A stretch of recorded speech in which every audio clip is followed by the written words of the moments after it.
इतिहास में ऐसे कई युद्ध हुए जिन्होंने राज्य और साम्राज्यों की दिशा बदल दी।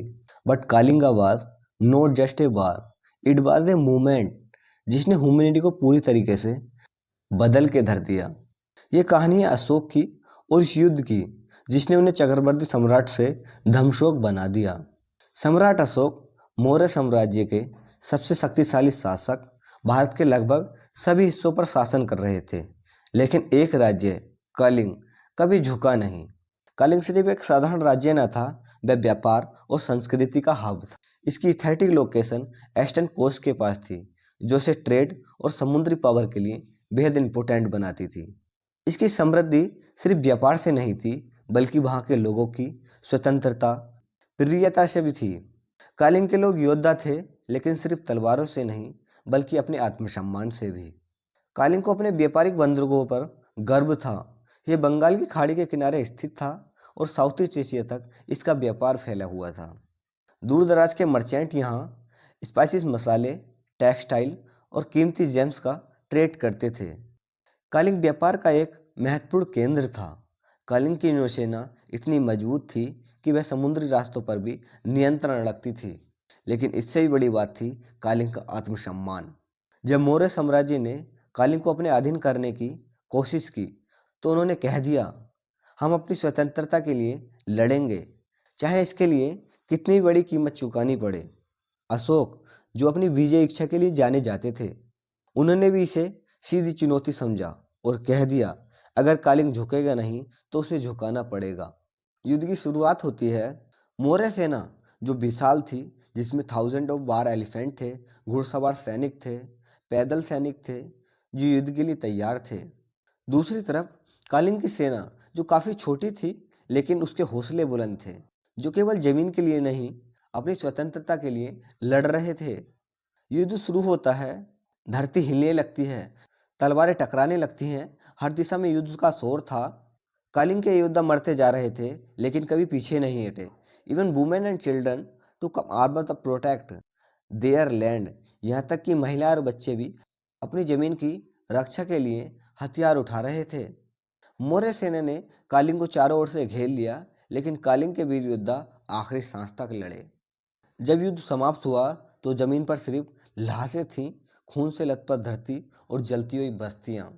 युद्ध जीतने के बाद जब अशोक युद्ध भूमि पर पूछे, तो जो उन्होंने देखा उसने उनके जीवन को बदल के धर दिया। चारों तरफ लाशें बिखरी थीं, बच्चे अपनी माताओं के शवों से लिपट कर रो रहे थे, घायल सैनिक तड़प रहे थे। एक सम्राट होने के नाते उन्होंने युद्ध की बहुत सारी भयानकता देखी, लेकिन ऐसा विनाश पहले कभी नहीं देखा। वे अपने आप से सवाल करने लगे, is this victory, is this what I wanted, I won the war but I did, I lost my soul. कि यही सच्ची विजय है, कि यही मैं चाहता था। मैंने युद्ध तो जीत लिया, लेकिन अपनी आत्मा को खो दिया। वे अपने आप से ये सवाल करने लगे। उनकी तलवार, जो हमेशा उनकी शक्ति का प्रतीक थी, अब उन्हें बोझ लगने लगी। यहीं से अशोक का हृदय परिवर्तन शुरू हुआ। उन्होंने तलवार छोड़कर धर्म का मार्ग अपनाया। उन्होंने बौद्ध धर्म की शरण ले ली और संकल्प लिया कि वह अपने जीवन को शांति और अहिंसा के प्रसार में लगाएंगे। उन्होंने पूरे भारत में पीस और टॉलरेंस का संदेश फैलाया। अशोक के शिलालेखों में लिख गया, धर्म विजय ही सच्ची विजय है। इसी तरह कालिंग युद्ध केवल एक विजय नहीं था, यह इतिहास का सबसे बड़ा मोड़ था। यह दिखाता है कि सच्ची ताकत तलवार से नहीं, बल्कि करुणा और प्रेम से होती है। दोस्तों, इमेजिन करो, अगर ये युद्ध ना होता या अशोक कलिंग को पीसफुली जीतते तो क्या होता। शायद अशोक का ट्रांसफॉर्मेशन ना होता और बौद्ध धर्म इतना पॉपुलर ना होता। यह सिर्फ एक युद्ध नहीं था, बल्कि इतिहास के रुख को बदलने वाला एक मोड़ था। 261 BC एक राजा जिसने आधे से ज़्यादा भारत जीत लिया था, एक राज्य जिसने झुकने से इनकार कर दिया था, और एक युद्ध जिसने सिर्फ धरती पर ही नहीं, बल्कि एक इंसान के भीतर भी सबसे बड़ी हलचल मचाई। लेकिन सोचो, अगर यह युद्ध कभी हुआ न होता तो क्या होता। अशोक को मौर्य साम्राज्य की सबसे बड़ी चुनौती नहीं मिलती। वे कालिंग को बिना खून बहाए ही राजनीतिक कूटनीति से जीत लेते। कोई नरसंहार ना होता, कोई विनाश ना होता, कोई आत्ममंथन ना होता। कालिंग के नरसंहार ने ही उन्हें आत्मविश्लेषण करने पर मजबूर कर दिया। अगर ये युद्ध ना होता तो शायद अशोक कभी यह महसूस नहीं करते, न वे बौद्ध धर्म अपनाते और न ही अहिंसा का संदेश देते। तो दोस्तों, क्या भारत का इतिहास भी अलग होता? अशोक की अहिंसा नीति ने आने वाली पीढ़ियों को भी प्रभावित किया। गांधी जी भी अशोक से प्रेरित थे। अगर अशोक का हृदय परिवर्तन ना हुआ होता तो क्या भारत का स्वतंत्र संग्राम वैसा ही होता?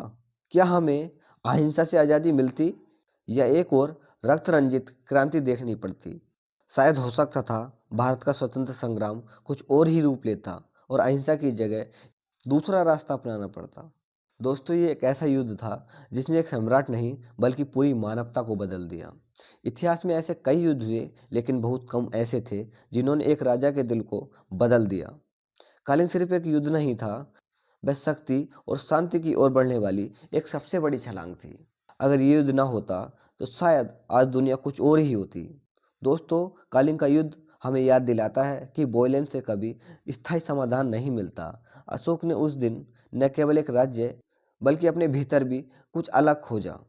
उनकी कहानी हमें सिखाती है कि ट्रू पावर केवल वेपन से नहीं बल्कि ह्यूमैनिटी और पीस और अहिंसा से आती है। दोस्तों, अगर ये कहानी आपको दिल को छू गई हो तो दूसरों के साथ ज़रूर साझा करें। दोस्तों, हिस्ट्री केवल पुराने पन्नों की कहानी नहीं है बल्कि हमारे फ्यूचर के लिए सीख होती है। धन्यवाद दोस्तों, मिलते हैं अगली वीडियो में कुछ नए टॉपिक के साथ।